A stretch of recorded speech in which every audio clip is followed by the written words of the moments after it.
skills. Like I use these in my daily life, or at least I try to. So having to kind of reflect on this was good for me. And there's one point in time that I can pinpoint over the last couple of years and tell you this is when I started to have expectations about where I could go in golf. So I had a swing coach, which is kind of a loose term because when you're 13 years old, you're pretty much just trying to learn how to make contact with the golf ball. But I had a swing coach in Pontiac. My dad would drive me after school and go work with him. His name was Tyler Mills. He was at Wolf Creek in Pontiac. And, like I said, we're primarily working on how to make contact with the ball, how to, create a repetitive motion that's going to produce results as a 13-year-old kid. And after every lesson, he would look at me and he would tell me, good work today, the typical end of a session that you have with the coach. But the one thing he would add is he would look at me and he'd tell me that you have potential. That's all he would say. He said, you had potential. And going home, on the drive home from that lesson or whatever week it took me a while to understand what that meant. Like him saying that to me, obviously showed he had confidence in me. It gave me the push to keep going and keep trying to improve and keep training. But until I got to high school, until I got to, my freshman or sophomore year in college, I really didn't know what he meant by you have potential.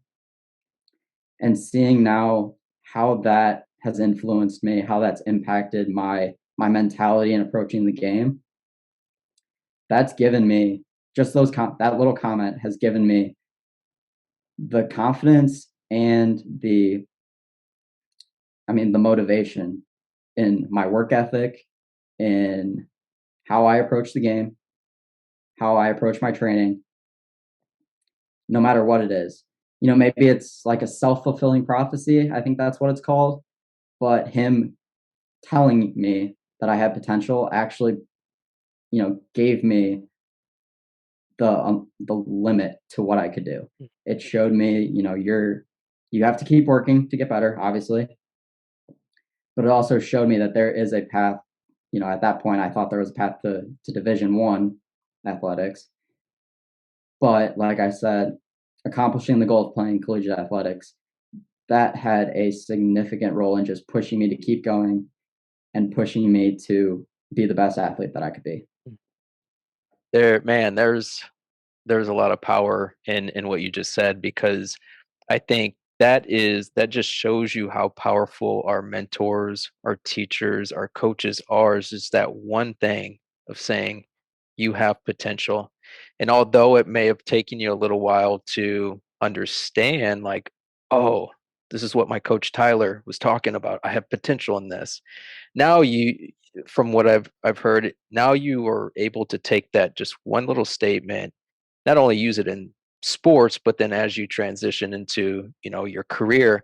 But what did you feel when it all clicked with you of, oh, I do have potential? Do you remember like what specific feeling that you had?